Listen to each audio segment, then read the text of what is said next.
Well, good evening, everybody. And just to start by saying many thanks to the Royal College of Physicians of Edinburgh for asking me tonight to give a talk and to share some of the work around collecting COVID that we've been doing at the Science Museum. I am speaking to you live from a lovely evening in North London. So that means that I am available to answer any questions that you might have directly after my talk. So I'm aiming to last about 35 minutes or so, and then we can have a bit of a Q&A afterwards.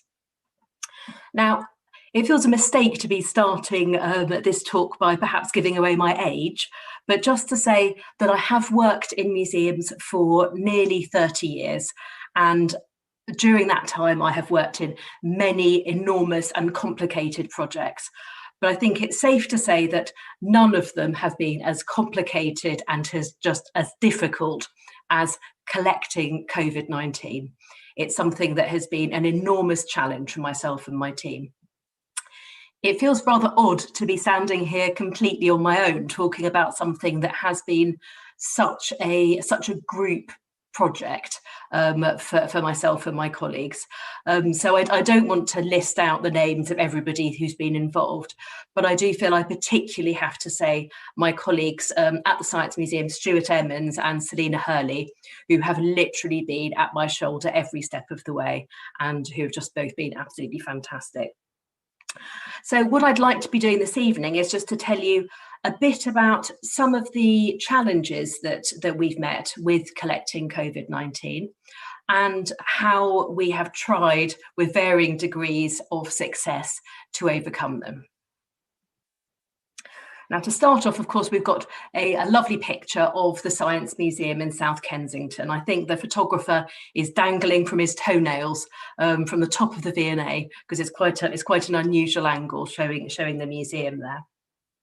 And as you can see, this looks like a very traditional, solid Edwardian museum. And it's a reminder that the traditional role of museums is to collect, catalogue, preserve and interpret for posterity, so for everybody forever. And this, of course, is by no means a straightforward activity. It's heavily influenced by the personalities of the people doing the collection, by all sorts of external influences and obstacles that curators might be facing at the time. So as a result, historic collections are often a bit uneven in their content, and there can be significant gaps. Now, surely many has been the researcher over the years who has been utterly crushed to discover that there are no objects, no material culture relating to the study that they're hoping to carry out, that there's no evidence left at all in the museum record, particularly things that were just ordinary, everyday, throwaway items that have literally been thrown away. So there can be many reasons for gaps in museum collections. Perhaps the window for collecting something was simply too brief, or perhaps items didn't seem particularly important at the time, but did in retrospect. There could be any number of practical, ethical, or even emotional reasons that objects were not grabbed to be saved for the future. In recent years, closer interrogation of museum collections has also revealed how objects who might illustrate the lives and experiences of particular groups and communities are also missing from the museum record, particularly groups of people affected by disability, different ethnicities, gender or sexual orientations. Whatever the reason, things are lost, and often they're lost for good. So one area where absences can often be encountered is in the representation of epidemic and pandemic disease in museum collections. And even the medicine collection at the Science Museum, which is acknowledged to be one of the finest in the world, it's absolutely enormous, over 150,000 objects. But even so, there are significant gaps in the breadth and the scope of this collection. So at the Science Museum, almost the entire first floor is now given up to the new medicine galleries. I say new, they were opened to the public in November 2019, and we were only open for 4 months. And during this time, these young ladies were snapped, leaving our lovely Victorian pharmacy on gallery. So only 4 months later, the museum closed its doors for the first time since the Second World War. Since this closure and the brief periods of being temporarily reopened, and now we hope permanently reopened, the medicine curators have been trying to collect the experience and the science behind COVID-19. And we started collecting in February 2020, looking at the impact of the pandemic on future generations. We've also been trying to, as curators of a historic collection, it seemed a great opportunity to look back into the historic record while we're collecting in the contemporary, and to see what lessons we could learn from looking at particularly absences in the collection in the past. Now, perhaps the best example of an absence of a pandemic in collections in medical history is the 1918 to 19 Spanish flu pandemic. And we have on the screen at the moment a photograph of a hall that's been converted into a temporary ward, very, very resonant to us, of the similar to the NHS Nightingale hospitals. Almost certainly the deadliest pandemic of all time. Guesses are that over 100 million people may have been killed, with over 500 million infected. But yet, to a large extent, it features in the public consciousness only as a footnote to the First World War. And the way that the Spanish flu almost misses a perceived place in history, we can see mirrored in its place in historic medical collections by the very absence of the objects relating to this seismic event.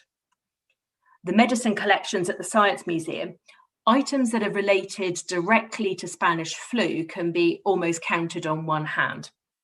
They're at best tangential to the pandemic. So, for example, examples of over-the-counter treatments, such as the one we have on screen at the moment, with a face mask or two dating from that period that may or may not have been used. If you put in Spanish flu or any variations of that into the very extensive digital catalogue of the Science Museum collections, you get exactly no results at all. Whereas if you put in the First World War, the number of results you get are in the low thousands. So this gives you an idea. Objects in other museum collections do have a bit more representation of the Spanish flu pandemic. So perhaps advertisements sharing public health directives, or items relating to the spread of infections, such as disinfectant, hand washing, masks. But as a rule, material culture relating to Spanish flu in museums is very, very thin on the ground. Now, so the reason for the lack of museum objects relating to this major disease event appear to be really, really complex and overlapping. And it's something that we have given quite a bit of thought to in my team. The Spanish flu pandemic unfolded very, very quickly, vast majority of the deaths occurring in the autumn of 1918, which is at the same time the First World War was coming to a close. Of course, the pandemic had an incredibly swift and brutal impact on those who were already traumatized by the First World War, particularly because the Spanish flu often killed young and fit people, so less so children and less so older people. So this had a major ongoing impact, as it was often the potential breadwinners of the family who were lost. So when we think about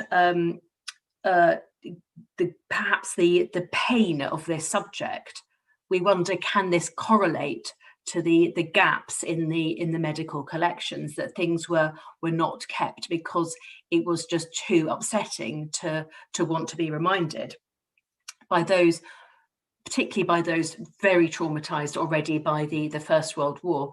On screen at the moment, we have a beautiful illustration from the art collections of the Science Museum called Detrained, and it's showing the wounded being taken off a hospital train. So other reasons for the lack of objects, many epidemic and pandemic events, are more practical. So perhaps much of the equipment that was used through in a pandemic or epidemic just simply continued to be used as part of everyday use until it lost its meaning or simply fell apart. Not specialized items, but just ordinary items around hygiene, nursing, or lab equipment. Another reason is that perhaps items might have been burnt or destroyed, something rightly or not as considered an infection risk. So something that was done very commonly, a standard practice as a way of minimizing health risks. Unlike COVID-19, there was no vaccine for the Spanish flu, so all measures were preventative or concerned with the treatment of symptoms. So the use of government directives encouraging hand washing, discouraging public gatherings, ordering good ventilation, all things that are very familiar to us now, of course. These directives leave no physical trace apart from perhaps paper communications, perhaps advertisements for cures, and these do survive in some museum collections, but they're not especially numerous. Even rarer are examples of this item, all too familiar to those of us living over a century after the outbreak of the Spanish flu, the face mask. And these were once as ubiquitous as they are now in our fight against COVID-19, but very few survive in museum collections. And on the left, we've got a couple on a London street in 1918 with their masks on. And next to them is a photograph of my sister Bryony with her handmade face mask. So the Spanish flu pandemic is a really strong example of a pandemic that barely made an impression in museum collections, despite an enormous impact both at the time and for future generations. But it's by no means the only one. Diphtheria, measles, scarlet fever were three of the most common infectious diseases for children in post-industrial society, which together with whooping cough posed one of the biggest health threats for infants and young children. But yet, despite the records of the truly shocking mortality rates that are kept in the written record, again, we see very little objects have actually been saved. There are exceptions to this, of course. Some of the epidemics that devastated communities have a very strong presence in museum collections. They fare better in their presence. Polio is one example that clearly caught the attention of collectors and curators, possibly due to the innovations in technology that developed as a response to this disease. Polio, rather than as a single devastating event, polio emerged to become a recurring seasonal epidemic throughout the middle years of the 19th century. And it made regular and appalling reappearances that prompted vaccine research, the successful outputs of which were rolled out across the world from the 1950s. Polio, as we know, killed, but also left people with significantly weakened health and long-term disabilities. And the over its extended time frame, it developed its own material culture. The Science Museum is famous for having the largest collection, so far as I know, in the world of iron lungs, and we have an example of one on the screen at the moment.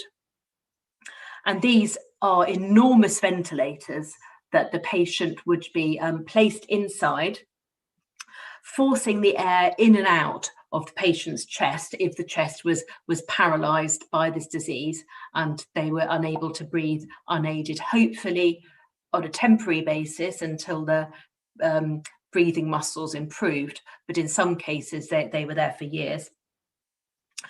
So the very size perhaps of this machinery contributes to its continuing presence in our lives. So they're difficult to dispose of. We have 2 on display at the moment. So next time you come to the Science Museum in London, have a look. They are really very, very big. So understandably, a busy hospital might well have just tucked it down in the basement. And of course, there was always the fear that, perhaps they might well be needed again. So almost perhaps just by accident, they became historically interesting, just almost inadvertently. Elsewhere, other less technologically impressive pieces that relate to polio, we've literally saved from the skip by curatorial intervention. So among the Science Museum's collections are splints, supports, and modified shoes developed for child polio patients at Trelawn's Hospital in Hampshire on either side of the Second World War. And I find these very poignant and quite moving articles.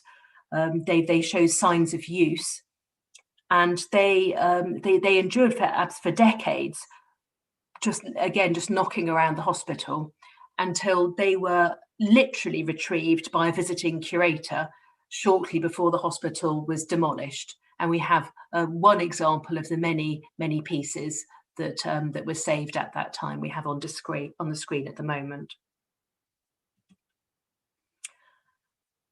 So from looking at, as well as partly living through the history of collecting, today's museum curators have gained an awareness of the challenges of collecting linked to epidemics and pandemics, including an assessment of what is most likely to be lost.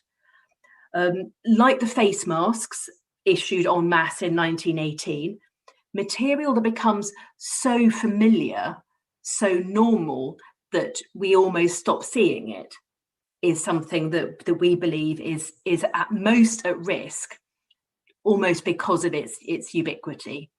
So it is the leaflets, the stickers, the posters that you see on the tube. Items that were deliberately created to be one use only in a clinical setting, or were designed to be thrown away for other reasons, be it hospital PPE, posters at the tube station, supermarket signage, or the crucial but disposable kit used by scientists and laboratories. These things will either naturally or necessarily be discarded after their use, or when they're no longer needed. So how do we apply these insights, these lessons that we can see from historic collections?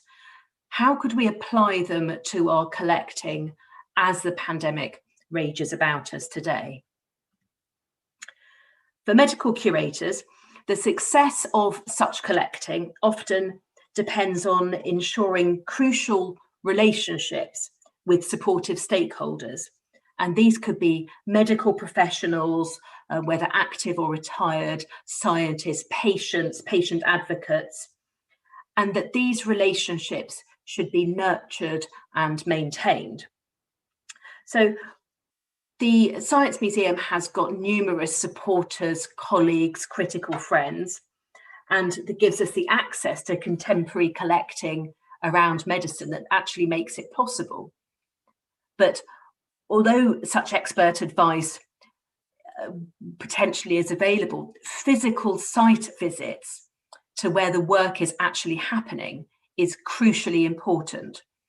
And again, there is that that idea that something becomes almost invisible if you work with it on a day-to-day basis. You would just think, oh, that's just ordinary, that's there the whole time. Whereas if we have a group of sharp-eyed curators coming in, then they can perhaps spot, oh, but actually that is interesting, that has a personal story to it, that links into something else. And this is something that was a problem because we literally could not make these site visits. I have on the screen at the moment some of the signage that was used when the Science Museum's own vaccination centre over the summer was moving in. And this was a great opportunity for us. So the vaccine centre took place in 2 of our big exhibition halls on the 2nd floor of the building. And this meant that we were really able to nurture relationships with the NHS staff, whether they wanted us to or not. We could just pop up and, oh, if you're busy, we'll go away and come back later. But it meant that when the vaccination closed last month, we were able to swoop in very early in the morning, the day after it closed, and were able to collect things that were otherwise going to be thrown away. So we've got a fantastic snapshot of the contents of the vaccine centre, which is a really important part of the museum history, but also of London history, as well as the history of the pandemic. The medical curators at the Science Museum started to collect quite early on, and it became very clear that sourcing and collecting objects and material associated with the pandemic while that pandemic was happening was going to be less than straightforward. So despite what we had, by analysing the historic collection and assumptions that we'd made, the challenges have been and continue to be very significant indeed. One interesting thing that we found is the impact of the import of personal relationships. And this is something that we're so used to trying to broaden our audiences and to cast our net as widely as possible. And it's almost as if we've sort of gone back in on ourselves. So one example of this, we have on screen at the moment the lectern signage that was on the front of the when the Prime Minister was making announcements. So it's signage that was stuck to the front of the lectern. And this is something I think that we would never have got our hands on had it not been that our director of comms had an old friend working in the press office at Downing Street, who, due to a little bit of nagging from my lovely colleague Pete, continued to pack up every time the branding changed, pack up and just literally popped it in the post to us. And these are now on display in the museum. Next slide, we have some material relating to the human challenge trials at Oxford. We are hoping to collect more around human challenge trials. I think that it's something that it's particularly interesting, particularly the role of the volunteer in the pandemic is something that is a really important element of the pandemic, and we're hoping to acquire more material related to this. Human challenge trials, of course, are complex ethically, which from our point of view makes them even more interesting. And ethics more broadly was always going to play a really important part in this collecting project. So much so that we actually formed an advisory panel quite early on, and that's something that we wouldn't normally do for a collecting project. And one of the main focuses of our advisory panel was to give an ethical steer. Curators of medical history are no strangers to ethical issues. We are continually collecting, interpreting and displaying sensitive material. But the rapid response collecting around COVID-19 threw up an entirely new raft of ethical problems for us. Practically, our supporters, our friends involved in biomedical research and delivery suddenly became extremely busy, understandably, and new relationships that we had hoped to develop were also proving very problematic. So not only was there the practical issue of actually pinning people down and getting in touch with them, but there's also the issue that should we have been bothering people? Should we have been getting in touch with people who were involved in really, really important work and helping to save lives? It continues to be a massive issue for us, I think, and it has been for myself and my team. One of the most delicate tasks that we've had to manage is to know when to send the occasional email, when to come down really heavily, and because the risk of items being lost. Even when the time was judged right and scientists and medics have generously met virtually with the Science Museum curators, it was often the case that items of interest to us were still in use. This isn't the case, obviously, of that's me on gallery in the medicine galleries holding a billboard that I lifted on the way home one evening in early March 2020. That's now part of the collection as well. Another example of ephemera around the pandemic. But items that are still in use that people do not want to give away is particularly the case with big and expensive and cutting edge technology. In a number of instances, we've requested that items could be delivered or donated to the Science Museum when no longer needed, either because they have broken or been superseded by technological developments. This is quite often in many years' time, and this is a method of collecting that my colleague at the National Museums of Scotland, Sophie Goggins, calls post-it collecting. And it is literally sellotape a post-it to the side of a piece of machinery and say, do not throw this away, the museum wants it, this is my name and phone number. And it is actually surprising how often people do get back in touch, sometimes years later. And it's not only with expensive equipment that curators have to hold back.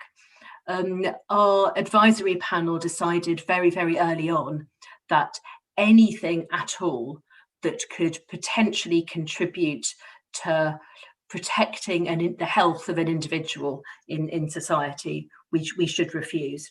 So, for example, at the time of massive shortage in PPE, in spring 2020, we were offered a visor made of 3D printing, which we refused, and preferring that it was used for the reason that it was actually made. Sometimes it's the smallest objects that pack the largest emotional punch. And the Science Museum has on display the vial that contained the very first vaccine for COVID-19 administered as part of a mass programme rolled out across the world. The Pfizer-BioNTech vaccine was delivered to 90-year-old Margaret Keenan in Coventry University Hospital on the 8th of December 2020. And this is now displayed on gallery in the Science Museum. We have on display nearby another empty vaccine vial, the very first dose of the Oxford AstraZeneca vaccine given to Brian Pinker at the beginning of 2021. Without the combined help of NHS England, AstraZeneca, Pfizer, and Coventry University Hospital and the Oxford Vaccine Group, these items would undoubtedly have just been placed in a biohazard bin and lost forever. Now saved, they are definitely what we would call wow objects. And to see people on gallery just staring at this, and it's you can't really see from this photo, but it's absolutely tiny, is something that is quite moving. I did have a Zoom meeting with Margaret Keenan and lifted the laptop to show her the display case, and she thought it was absolutely hilarious. And she kept on saying, "That's been in my arm." She couldn't quite believe it. So To continue to collect around vaccination development, especially times when physically visiting labs, is something that is going to be a challenge, and one that remains a challenge for some years to come.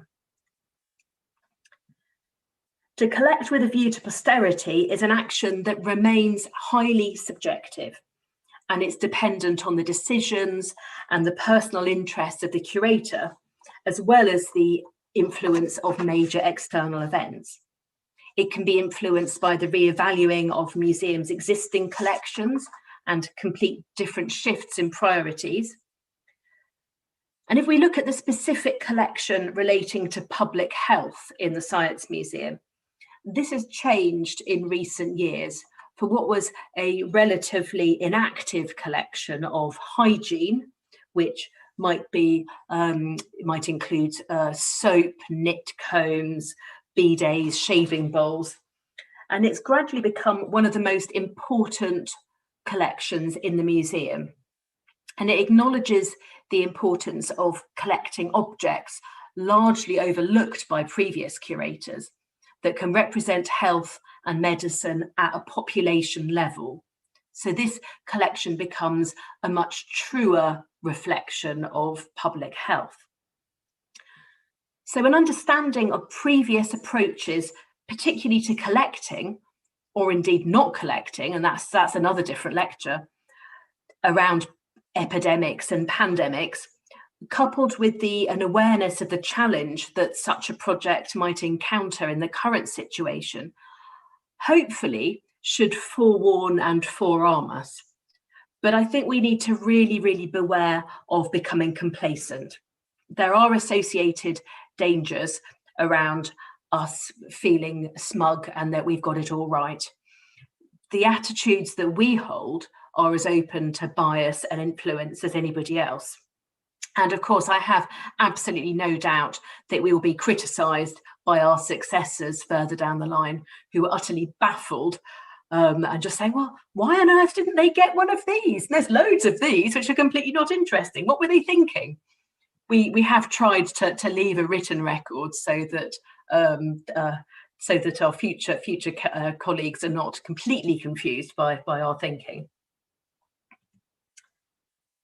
This image shows a beautiful glass sculpture. It's quite difficult to see from the photograph. It's created by the artist Angela Palmer that we can see on the screen at the moment, and it's become part of the Science Museum art collections.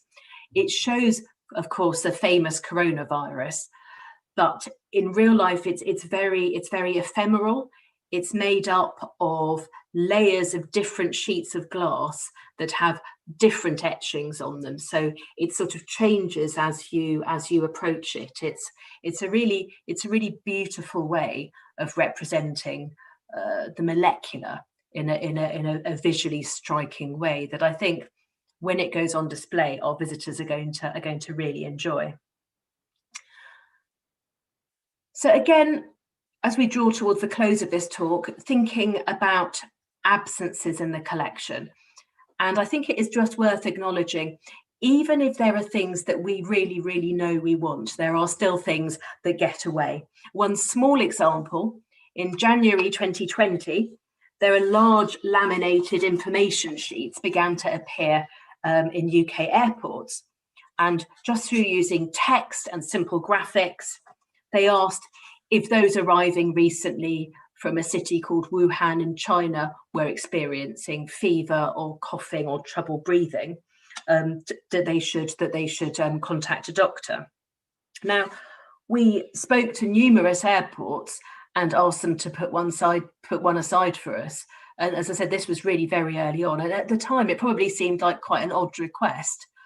And then, of course, events overtook us and they became obsolete, or they became overtaken with other items. So don't give up hope. One may pop up in a store cupboard months or years to come, but most likely this very early public warning of what was to become a world-changing event is now a new absence in our ever-growing collection. So finally, this is some of my team in early lockdown, and as you can see, they're still struggling with the technology at this stage of events, to much hilarity from the others. And I would just like to end up with one final challenge experienced by all of the museum staff that have been collecting around COVID-19, not just in the Science Museum, but in museums and archives internationally. And that has been to monitor the emotional well-being of our colleagues and of ourselves, while all in isolation in our own homes. To collect the very thing that is causing untold stress to your families and your communities is in itself a highly stressful activity. And I think it speaks really well for the collegiate nature of those who work in museums, that we genuinely have tried to collaborate and to support each other through this most difficult of curatorial tasks. Thank you very much indeed.